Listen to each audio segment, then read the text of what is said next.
Be'ezrat Hashem, étant donné que cette semaine, nous allons commencer cette période qu'on appelle les Ben HaMetzarim, c'est-à-dire la période qui va du 17 Tammuz jusqu'au 9 Av. Période qui est considérée comme une période de deuil, mais on va voir qu'il y a aussi un autre côté positif dans cette période, et on va comprendre ce que nous devons faire pour faire en sorte que cette période, qui est effectivement est en partie une période de deuil, comment pourront-on l'utiliser, l'exploiter pour la transformer en période de joie avec la reconstruction du Beth Amikdash. Nous savons que cette période, pourquoi elle a été choisie, étant donné que le 17 Tammuz a été le moment où la muraille de Jérusalem a été percée, et finalement l'aboutissement a été que le 9 Av, le temple a été détruit. Je voudrais vous rappeler quelque chose que j'ai l'occasion déjà de vous dire sur cette période-là. C'est pendant cette période, on l'appelle Gimel de Puranuta, les trois des souffrances, des destructions du mal. C'est-à-dire qu'en fait, pendant cette période, les trois Shabbatot qu'il y a entre le 17 Tammuz et le 9 Av, pendant ces Shabbatot, nous allons lire la Haftara qui parle des destructions. Et ensuite, il y aura 7 Shabbatot jusqu'à Rosh Hashanah, qu'on appelle Shiva de Nehamata, les 7 Shabbatot de consolation. C'est-à-dire que au lendemain du 17 Tammuz, le premier Shabbat qui vient juste après, il faut savoir que c'est le premier de 10 Shabbatot qui vont nous emmener à Rosh Hashanah. Il est évident qu'il y a un lien de préparation à ce jour de jugement de Rosh Hashanah. Maintenant, pour comprendre ce que je veux dire, comment on va l'exploiter, et quelle est la vision que nous devons avoir de cette période-là, je voudrais vous raconter ce que la Gemara dit dans Masechet Makot, à la toute fin du traité de Makot, Daf Kaf Dalet, page 24, pardon. Là-bas, il est raconté que Rabbi Akiva marche avec d'autres Tanaïm, des grands de sa génération, et là, ils voient sortir du Beth Amikdash, ils sont sur une hauteur duquel ils peuvent contempler l'endroit où était le Beth Amikdash, et ils voient un renard sortir de là-bas. Et les amis de Rabbi Akiva se mettent à pleurer, et lui est heureux. Alors ils lui ont dit, comment tu peux être heureux de voir une chose pareille? Il leur a dit, et vous, pourquoi vous pleurez? Ils lui ont dit, écoute, le lieu où le Kohen Gadol servait, où se passaient des choses tellement, la lumière intense de la présence d'Hachem était la plus intense dans le monde, c'est là. Maintenant, des renards se promènent. Il leur a dit, eh ben moi c'est pour ça que je suis content. Si cette prophétie de destruction et où finalement des renards vont se promener là, c'est appliqué, alors la prophétie où ces renards vont être détruits, où tous ceux qui ont voulu impurifier ce lieu seront détruits, et il y aura à la place le Beth Amikdash. Donc maintenant je sais que si la première prophétie s'est appliquée, la deuxième va s'appliquer, donc c'est pour ça que je suis content. C'est-à-dire que Rabbi Akiva nous montre ici une sorte de vision qu'il faut avoir positive, même dans les problèmes, dans les difficultés, dans les souffrances, qu'il faut avoir une vision qui est positive. On va l'expliquer tout de suite avec plusieurs exemples, mais en tous les cas, ce qu'on voit de là, que d'un côté c'est vrai, on est triste, on n'a pas le Beth Amikdash, et quand la prophétie nous dit Shu'alim et Lechubo, des renards vont aller sur ce lieu-là, à part ce fait physique de renard qui pourrait se promener, ils ont fait une allusion. Le renard est quelqu'un qui est malin, qui joue le malin, qui fait semblant de certaines choses. C'est connu combien de fois les gens qui ont attrapé des renards ont cru qu'il avait tué, puis finalement il sort et tout. Bon. Et là, en fait, c'est une allusion à tous ceux qui voudront s'accaparer ce lieu saint qui nous a toujours appartenu et qui ils veulent jouer à essayer, à vouloir raconter que c'est à eux. Bref, nous devons savoir que tôt ou tard, Akadosh Baruch Hu saura nous débarrasser de tout cela, et le troisième temple descendra par sa lumière, tout sera dégagé, tout sera propre, et il descendra un sanctuaire, le troisième Beth Amikdash, qui sera, bien sûr, comme je vous l'ai déjà dit plusieurs fois, qui sera complètement spirituel, qui aura une apparence, c'est vrai, physique, mais qui sera vraiment quelque chose de bien plus élevé que les deux précédents. En tous les cas, maintenant, on va essayer de comprendre cette notion, d'abord, comment il peut y avoir quelque chose de positif dans ces 3 semaines-là. Il faut le savoir, je vais vous rappeler ce que surtout dans le monde des élèves du Baal Shem Tov ont mis en relief, comme le rabbi de Kouznitz, qui ramène ce verset dans Echa, dans ces lamentations que nous lisons à Tisha B'Av, où il est dit Kol Rotfea Isigua Benametzarim. La traduction des mots est la suivante: Kol, tout Rotfea, tous ceux qui les ont poursuivis sur Eretz Israël, le peuple d'Israël, Isigua, ils ont réussi à les atteindre dans cette période de Benametzarim. Mais lui, il dit ça un peu différemment, et il dit Kol Rodefia, tout celui qui cherchera Kadosh Baruch Hu, pendant cette période, il pourra le trouver. Et il donne un exemple pour le comprendre. Lorsque le roi se trouve dans son palais royal et que on veut le rencontrer, c'est pas évident, même si on demande à le rencontrer, qui nous permettra d'avoir un accès, de lui prendre un rendez-vous, on aura du mal à le voir. Par contre, quand on imagine que le roi se déguise, sort du palais, mais se promène dans les rues, déguisé. Donc il est méconnaissable. Celui qui saura le découvrir pourra l'accoster et lui parler en tête à tête. En fait, c'est une période qui a une lumière bien plus intense, la plus forte de toute l'année. Juste que cette lumière ne s'est pas encore révélée, et que lorsqu'elle se révélera, sachez que ces 21 jours sont eux la racine et la source de tous les jours de fête que nous avons toute l'année, au-dessus des Shabbatot, de Pessah, de Sukkot, de Shavuot, de Kippour. En fait, la racine spirituelle de tous ces moments particuliers de l'année se trouve dans cette période-là. C'est une lumière qui est tellement puissante et forte qu'elle ne s'est pas encore révélée. Mais celui qui saura faire quelque chose pour la dévoiler, il sera bien sûr, il pourra monter très haut. Je vais vous donner un exemple là-dessus, vous allez le comprendre. Nous savons que Rabbi Shimon ben Yochai, à la suite d'un décret, est obligé d'aller se cacher pendant 13 ans dans une grotte.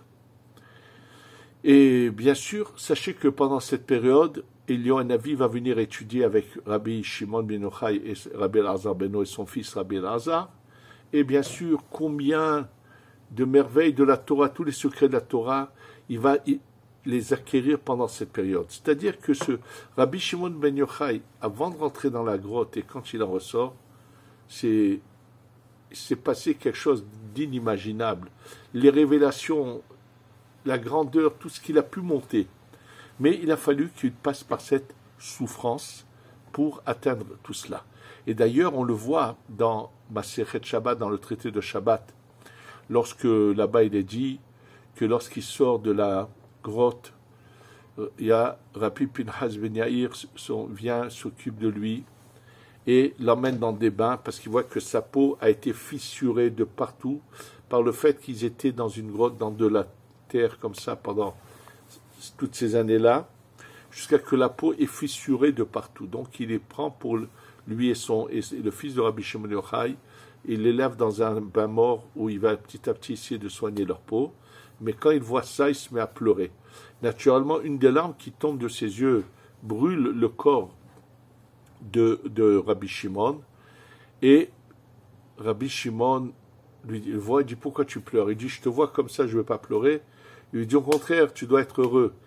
Sache que le niveau que j'ai atteint par cette période aussi dure, aussi difficile, aussi insupportable, je ne l'aurais jamais atteint si j'avais pas eu tout cela. » Donc, et là-bas, il est éprouvé comment il dépasse tout ce qui était au-dessus de lui, dans la compréhension, dans la connaissance de la Torah, lui les a dépassés, parce que lui a étudié une Torah dans la souffrance, dans la difficulté. C'est-à-dire que dans ces moments difficiles, on peut aussi voir, on peut obtenir des choses bien plus élevées. Ça a été le cas de Rabbi Shimon ben Yochai, et c'est ce qui arrive que finalement, il arrive à ce niveau que inimaginable.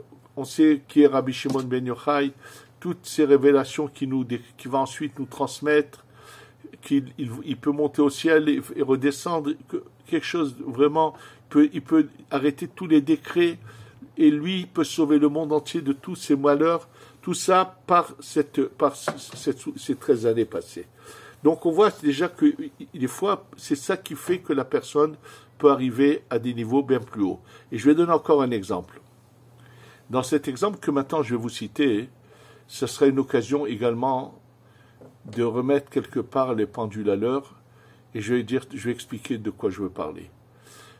Il faut faire très, très, très attention. Je suis un peu surpris, choqué des fois, de voir que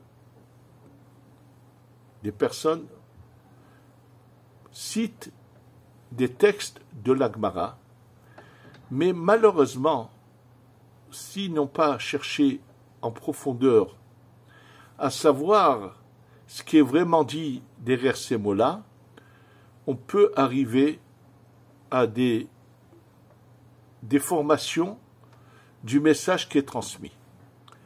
Je vais d'abord vous donner un petit exemple tout simple que j'ai eu l'occasion d'entendre.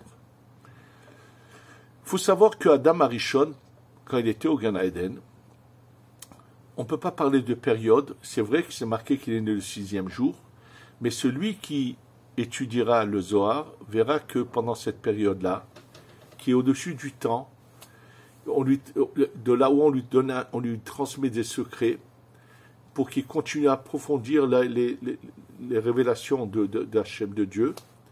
Et quand il y a autour de lui, les anges viennent écouter son enseignement, Akadosh Baruch Hu, Dieu lui envoie un ange pour lui dire « Ce que je t'ai transmis, c'est pas pour le transmettre, eux ne sont pas aptes à cela. » C'est-à-dire qu'il faut savoir qu'Adam Arishon au Gan Eden dans une élévation, d'abord il est spirituel, dans une élévation sans pareil.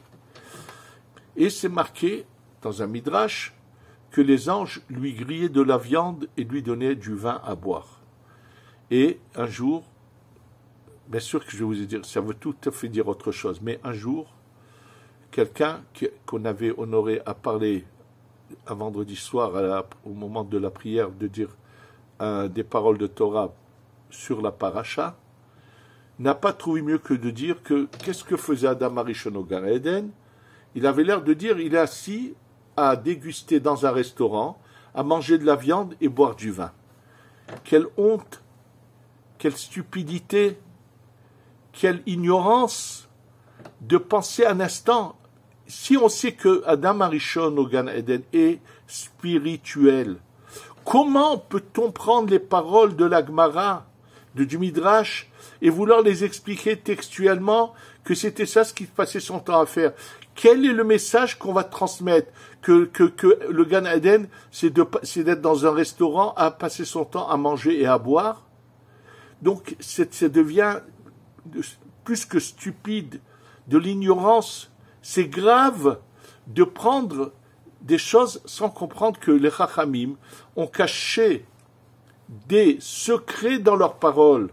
Quand on dit qu'ils buvaient du vin, le mot vin en hébreu, yaïn, a la même valeur numérique que le mot sod. Ça veut dire qu'on lui transmettait constamment des secrets.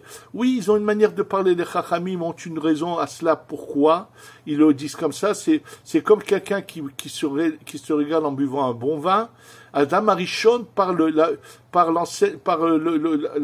en apprenant tous ces secrets auxquels il avait accès, lui donnait cette sensation. Pareil, la viande fait une allusion à d'autres parties de la Torah. En tous les cas, il est évident qu'il faut savoir comprendre ce qui est marqué dans la Gemara. Et qu'il y a des allusions à cela.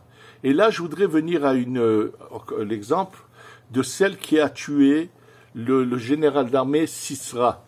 À l'époque de la prophétesse Déborah, il y a une femme qui, elle, va faire que le combat va être en faveur d'Israël. Celle qui va tuer la tête de nos ennemis, c'est Sisra. Comment s'appelle cette femme? Yael. Et c'est marqué, mais Yael Minashim, mais Oel Nashim Tevorach, et c'est marqué qu'elle est bénie au-dessus des tentes. Ça veut dire lesquelles tentes il s'agit? De Sarah, Rivka, Rachel, Léa. On nous parle d'elle qu'elle est au-dessus. Et réellement, je vous dis tout de suite que le Harizal nous révèle que Yael, pourquoi elle dépasse toutes les femmes? Parce que Yael, étant donné qu'elle a fait ce qu'elle a fait, on va l'expliquer ce qu'elle a fait, quand elle va venir dans son prochain Gilgoul, elle va venir en forme en Gilgoul d'homme et elle va devenir le Kohen Gadol, le grand prêtre qui est le Kohen Gadol. D'ailleurs, regardez qui, le Kohen Gadol, Eli à Kohen. Yael s'écrit Yud, Aïn, Lamed. Quand on change les lettres de place, on a Eli, Aïn, Lamed, Yud. Oui, et alors ça, sachez que le Chida le ramène dans son commentaire sur l'histoire de Yael. Et donc, comment est-elle arrivée à si haut niveau? On va pour cela comprendre et savoir que ce qui est marqué dans la Gemara ne doit pas de nouveau être ce que j'ai dit qu'elle est devenue Ailis, pardon, c'est le Harizal dans le Sharla Gilgulim qui le dit. Le Chida, je vais vous dire tout de suite ce qu'il dit, dans le livre Chomatanar, le Chida dit tout à fait autre chose. Le Chida nous parle c'est ce point-là que je voulais vous dire, c'est que dans la Gemara, on a l'impression, oui, les Chachamim des fois enseignent des choses pour même des halachot, pour nous faire des enseignements, bien que dans la réalité, les faits se sont passés différemment. Je vous donne un exemple, l'exemple de Esther Amalka, la reine Esther. La reine Esther, la Gemara parle qu'est-ce qui s'est passé, de quel droit elle pouvait-elle laisser avoir des relations avec le roi Achashverosh. Est-ce que, pourtant c'est interdit, et la Gemara, bien sûr, va développer des conséquences de halakha, de loi, comment ça doit se passer? Est-ce qu'elle devient interdite à celle avec qui elle est mariée, puisqu'elle était mariée également avec Achashverosh, avec Mordechai et Yehudi, c'était son oncle, mais son mari. Mais en réalité, nous savons pertinemment que jamais Achashverosh n'a touché à Esther. J'ai eu l'occasion déjà de vous le dire, que Esther avait développé un clone qu'elle envoyait, qui vivait avec Achashverosh. Et la preuve la plus évidente, n'oubliez pas que cet enfant qu'a eu Achashverosh, qui s'appelle Dariavesh, c'est celui qui a donné l'autorisation aux Juifs de repartir en Eretz Israël, n'est pas juif, il est goy, il n'est pas juif, parce qu'il n'y a pas de Esther elle-même. Esther, en faisant ce dédoublement, elle a pris ce qu'on appelle la moitié de ce qu'on appelle la Klipat Noga, la partie mauvaise de sa Neshama, qui est la Klipa qui est au-dessus de sa Neshama, autour de sa Neshama. Elle l'a séparée, elle l'a mis dans un corps, dans un clone, qui lui s'unissait avec Achashverosh. Et donc, en fait, celle qui ressemblait à Esther, avec laquelle Achashverosh a conçu cet enfant, n'était pas la reine Esther. Au même moment où lui était avec son clone, elle était avec Mordechai Yehudi. Sachez que dans cette même idée, quand on nous parle de Yael, donc elle va devenir dans son Gilgoul d'après, elle va dépasser toutes les femmes. C'est ça ce qui est marqué dans ce passouk où on la bénit d'une manière qu'elle dépasse les tentes de Sarah, Rivka, Rachel et Léa. Et c'est marqué qu'elle fait venir chez elle Sisra et elle va le tuer d'une manière, pas avec une épée, pas avec un couteau. Elle va prendre quelque chose qui sert à enfoncer dans la terre pour tenir quelque chose, un yated, mais cet objet qu'elle prend, le Midrash dit qu'elle ne prend pas des objets comme une épée, comme un couteau, comme quelque chose qu'un homme utilise à la guerre, parce qu'elle ne veut pas utiliser un objet qu'un homme utilise comme il dit le Chida, il dit les mots suivants, ou les rov tsni'uta, la grande tsni'ut qu'avait Yael, vekedushata, et sa sainteté de ne pas porter un objet que les hommes portent. Donc, quand on sait que c'est une femme aussi sainte, comment peut-on comprendre les paroles de la Gemara qui dit qu'elle aurait eu 7 fois une relation intime avec Sisra? Alors sachez que la Gemara, qu'est-ce que ça veut dire? Une femme qui est aussi sainte, quel dégoût elle aurait. La Gemara appelle ça Avera Lishma, qu'elle a fait une Avera pour sauver leur âme Israël. Bon, elle veut le sauver, mais pourquoi 7 fois? Qu'est-ce qu'elle dit? En réalité, il faut que vous sachiez que déjà, antérieurement au Harizal, donc même avant la Kabbalah, dans le livre qui s'appelle Milchemet Mitzvah du Rashbatz, lui-même ne peut pas penser un instant que cette femme a eu une relation avec Sisra, et il explique la Gemara différemment. Il explique que lui, il veut trouver une solution à cela. Il explique qu'avec sa voix, elle le berçait, et elle lui faisait avoir des pertes, comme si qu'il aurait eu cette fois des relations, pour l'affaiblir, pour pouvoir le tuer. Ça, c'est le Rashbatz. Mais là, le Chida nous ramène, je vous dis les mots du Chida, dans son livre Romatanar, sur le livre de Shoftim, au 5e chapitre, verset 27, il dit comme ça. Il dit, avec ce qu'a dit le Harizal, qu'est-ce qu'a dit le Harizal? Qu'elle a réussi à faire venir un Shindalet, c'est une sorte de créature.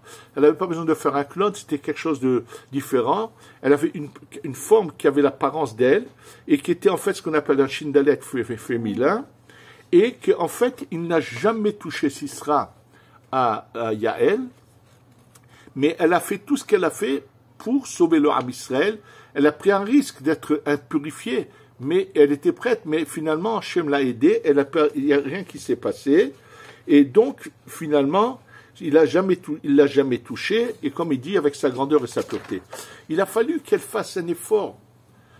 C'était une sorte de détresse pour elle, de se trouver devant une situation. Elle a devant elle un individu qui la dégoûte au plus profond d'elle-même. C'est tout à fait son opposé, mais elle prend le risque, et de ça va sortir quelque chose de merveilleux qui était caché, mais on ne pouvait pas le savoir. Finalement, c'est ce qui arrive, et de nouveau, on voit que des fois, dans des moments aussi durs, parce que pour elle, croyez-moi que ça devait être la pire des calamités de faire venir chez elle, et de prendre le risque d'être impurifiée pour sauver le Ham Israël. Et comme il le dit, et elle a réussi parce qu'elle avait une telle signéoute, une telle sainteté, Hachem l'a fait réussir. Et donc, dans ce moment qui paraissait une détresse, voilà ce qui en sort. Il faut savoir que, je vous donne encore un exemple, la fille de Yaakov qui s'appelle Dina, on voit qu'elle souffre, elle est prise de force par Shechem ben Hamor, et là-bas réellement, Shechem ben Hamor va malheureusement s'accoupler avec elle de force. Mais, comme l'explique de nouveau le Harizal, elle est le Gilgoul de la mère de Avraham Avinu qui s'appelle Amtalai Bat Karnavo. Et étant donné que Amtalai Bat Karnavo, la mère de Avraham Avinu, a conçu Avraham quand elle était Nida, quand elle était dans son cycle, bien que normalement une femme ne tombe pas en grossesse en cycle, mais ça s'est passé. Il y avait des raisons à cela pour que la Neshama de Avraham, qui était dans le fin fond des abîmes, puisse sortir. Et il fallait tromper les clipotes, et c'est comme ça qu'Hachem a agi. Mais il fallait que soit réparée sa Nida, et c'est pour ça que le lettre Dina, quand vous les déplacez Dina, vous déplacez les lettres de place, vous avez Nida. Et lorsque ce Shechem ben Hamor la viole, il prend toute la nida, tout le mal qu'il y avait en elle va chez lui, et elle devient pure. Bien sûr, elle arrive à des niveaux de prophétesse, de niveaux inimaginables. C'est-à-dire que des fois, même dans les moments les plus durs, si on sait prendre le bon qu'il y a en eux, on peut les exploiter, on peut arriver à très haut. Dans cette période qui va venir, on va se rapprocher au maximum d'Hachem et demander le Beth Amikdash, et on va, Ezrat Hashem, le voir descendre et avoir la Géoula Shlema Shtavo Bimera Beyamenu. Amen ve Amen.